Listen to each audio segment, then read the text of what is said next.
Okay, so plays out in a few ways, but we have the Three of Cups here as your underlying energy. So this could be about a friend situation. You know, the Three of Cups is our network of support, the people that we love and support and that love and support us. This could be a celebration of some kind when it comes up, especially as an underlying energy. So some of you might have some Leo friends and you're celebrating their birthdays or something, right? But it is a celebration. It's the people that we connect with. Now, I'm just going to say this very clearly, and this might just be for one person, the message that's coming up. It's almost as if you know someone as a friend and you kind of thought they were a bit immature, and they're not, because you thought they were the Page of Pentacles, turned out to be the King of Pentacles. Now you're confused about how you feel about them, but clarity is coming in. A change of perspective is coming in. So I don't know who that is for, but that kind of just leapt out. And you know, if I see it, I say it. But I'm going to explain the energies to you, but that's one specific way the energies can play out that came out. So we have this energy, right? So you might be connecting with a group of people. With the Three of Cups, even when you're in a relationship, sometimes it can be that, you know, something calls to you emotionally. It's the third factor, but it's cups. So it's emotional. Some people call it emotional cheating. I don't see that. You know, we're just kind of called in a different direction. Doesn't mean you're leaving your partner. Doesn't mean you're cheating on your partner. It's that element of there's more than two, right? When the three show up. So it could be that something else is calling to your heart. Like, you know, you want something more. Something that's more emotionally fulfilling. That's the whole point of this. And I think that's the point of this week. There will be support for you. That's the whole point of the Three of Cups. There is support there in whatever it is that you're trying to do. Maybe you're hanging out with your friends more, but we have the King of Pentacles here. Now, for some of you, maybe it's that you've been working so hard and that's the emotional thing that's calling to you, is to go hang out with your friends more, just to do something frivolous, less serious. But the King of Pentacles at the heart of this reading, Earth energies, Taurus, Virgo, Capricorn energy. It could be someone that you're focused on, someone who's come into your life, or it's you, right? Which means you're very focused on work. You're very focused on your money, getting some kind of stability or security in your situation. But look at that push-pull. And it's almost as if he's turning away, or, you know, he's kind of looking away and saying, we don't have time for this. We don't have time to play and have fun with our friends. We have to go work, you know, build the house, do all that kind of stuff. So these can be two uncomfortable energies together, right? But I don't know. I'm still getting this aspect of that the King of Pentacles is someone else. Is someone else. This could be someone in your life. You know, you're the one that's trying to have some fun and connect with your friends, and they're like, nope, you know, that's not serious enough. And you're trying to get them to come in as well. Could be a friend, a lover, family member, whatever. We have the Page of Pentacles in the past. Now, the Page of Pentacles, pages are like aces for me. They're the beginnings. And this is something, because the king is there, there's either an age difference here between two people, or it's someone that you thought, you know, was the Page of Pentacles. It could be you. You know, you started off something small. This is the student card, learning something, looking at the details, doing that, you know, repetitive kind of work. But you've kind of made it all the way up to being a boss. So that's what you want. You've done this. Now you want to be the King of Pentacles. You're done with being the Page of Pentacles. But if that's the case, if this is a work reading, this is what I mean. The energies can play out in so many different ways. If that's you want to go from being that page, that apprentice energy, to the king, the boss, right? The owner of the company or whatever. Networking is your answer. Honestly, the Three of Cups when it comes to work readings is drinks after work, going out for lunches. It's the people that we network with and connect with. Because it can't just all be about work. That's work too, right? Getting to know people personality-wise. I mean, who are you going to give the contract to? The kind of nice person that bought you lunch, or the person that, yeah, they do the work well, but, you know, you're going to remember the person that made you laugh over lunch or something. It's that kind of energy. Now, what's coming up in the present is the moon. And the moon is about confusion, basically. You don't know what to trust. You don't know what to see. And especially if you're dealing with someone and you thought they were the Page of Pentacles, you're like, hang on a second, they look pretty kingly to me. Like, this person's coming across as the King of Pentacles now. It might be that you're seeing someone with different eyes. Or, I mean, the other thing with the moon is, it is secrets. So you might be keeping a secret, or you suspect someone's keeping a secret from you. What I love about the moon card is it is a card of illumination. Yes, it's a card of illumination, but what does it illuminate? It's not about what is shown to you. It's about what is not shown to you, what's in the shadows here. So this asks you to look at your fears and doubts. What are those fears and doubts around? You fitting in, that you have no support in what you're trying to do. Maybe you're trying to build something, right? Get some practical security and stability, but you feel like there's no one supporting you. That's what this week is about for some of you.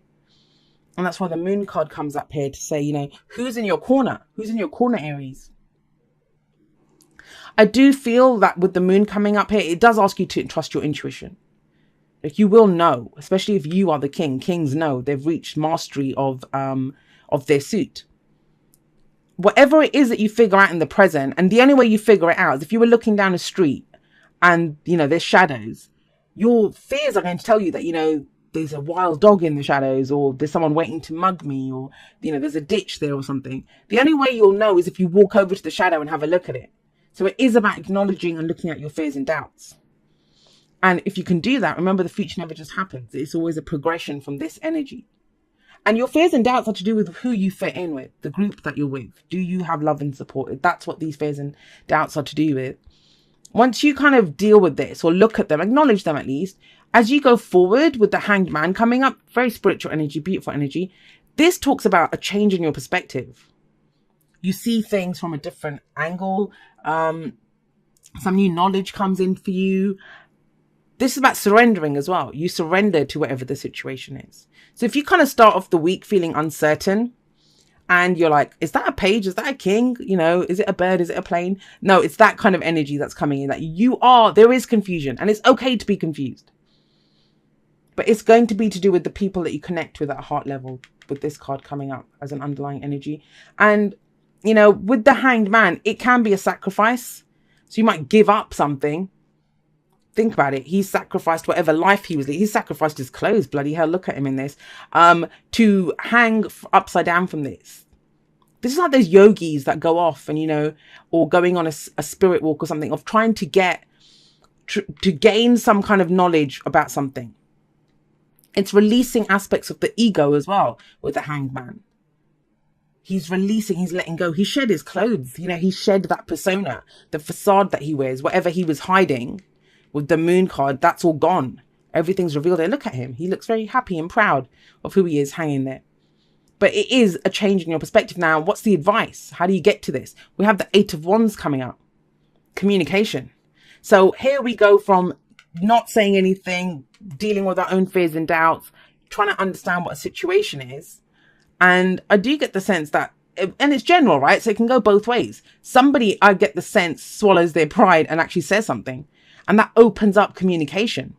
It opens up, and I do talk about communication in the outro, so be sure to listen to that, because communications have been a topic that have been coming up a lot recently.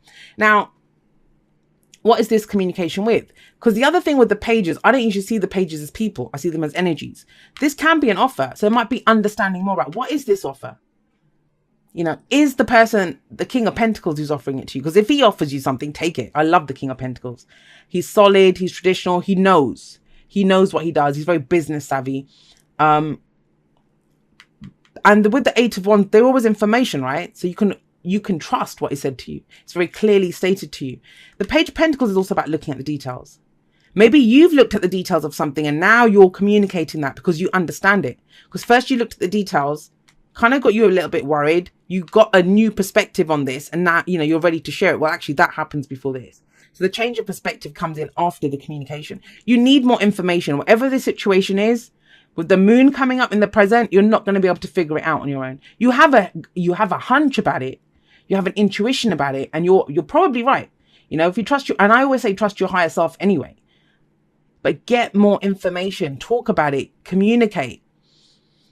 Right, I'm going to pull you some oracle cards and see how we can expand on this energy. Honesty is essential. This is it. To be a loving person, it's important that we speak truthfully and in a loving manner. And think about it, right? This is secrets. So something's hidden here, not seen clearly. But, you know, with the 8 of Wands, that's the advice. Talk about this. Say it. If you guys have fears and doubts, or if you think, like, you know, for your friends that you're not really supporting me, or you want to find out if someone has your back, if they're really a page, or if they're really a king, right? Then you have to speak about it. You have to. You don't have to, right? But if you want clarity, you do. If you don't, if you're happy to just kind of figure it out yourselves, to deal with your own fears and doubts, well, that has to be done anyway. But then once that's the whole reason. Why do we look at our own fears and doubts? Because what our fear does is it tries to protect us. So it stops us from doing stuff. But we're not really in any danger. So what if we go and say something to someone, honestly tell the truth, and they tell us to piss off or something? Like, do you know what I mean? Fork in the road. There's a decision that needs to be made. Fork in the road card. It talks about, obviously, fork in the road, that it's time to pick a new direction. You have to pick one of the roads. And I keep saying have to. You don't have to do shit. But even that is a decision. Even not picking a direction, even staying where you are, that is a decision as well, right? And it's almost like you're looking down. You don't know which one to pick. Now, often when we have a situation like this, where we have to make a decision, or we're faced with more than one option of what we want to do, and this can be opportunities that come in for us, this things pick up. We are faced with different opportunities. I am getting more communication with you guys for this reading. This kind of backs that up. But even if it is more than one opportunity and trying to pick one, the biggest fear that people have is, I don't want to make the wrong choice. That's where your fears and doubts come in. I don't want to make the wrong choice. I don't want to pick the wrong direction. But there is no wrong direction. You can always course correct. And if you just pick the one that feels the best to you, that you think this is the one. You can't make a wrong choice. If that's the one that looks the most appealing to you, then go there. Surrender to your decision. Surrender to that choice. And even if you start going down it and you realize it's the wrong one, go back, go to the other one. You can always course correct. Always. There we go. It says, dear you, you're in such good shape right now that we're all doing a happy dance. In this moment, you have the power to make a choice. You guys have a choice. Where was I? To get with spirit and co-create a miracle. You may wonder where this is all going, but if you want to manifest your desires for the highest good, you need to stay focused on the now. All power is in the present moment. Ask yourself, what are your dominant thoughts now? What beliefs are you motivated by? Do you have clarity right now? And that's the moon. All of this is the moon energy that's going on here. How is your conscious contact with the divine? Are you plugged in, or are you trying to do life all by your small self?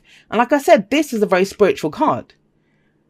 So this is about that faith. This is about releasing that kind of feeling of having to do everything yourself and surrendering to what's happening. All right, it says, get rid of negative energy now. Resentments be gone. Forgiveness and love enter. Forgiveness and love enter, please. You can do your life beautifully and create your most powerful future right here, right now, in this moment. Aren't you thrilled to know you have a huge cheering section over here? Love and hugs always. I mean, this kind of feels more like a week where there are opportunities. You're trying to figure some things out. A lot of it is to do, even if it's not, even if you're fine with your friends and you have a great, your family, friends, whatever is great, your relationship's great, then that tells you are supported. You have support here for whatever it is you're trying to do. Maybe this is something work-wise that you're trying to go forward for, right? You're the King of Pentacles. You're trying to build a career, trying to build a business or something. And your fears and doubts kind of come in here. But if you surrender to it and speak, communicate, and there are opportunities coming in, take the opportunities. Because the biggest kind of hazard or kind of the sticking point here, they're the fears and doubts. But they come from us. There's nothing actually there. It's confusing. But the thing is, the moon card says to you, can you walk this path in faith? And can you walk this path in faith, Aries?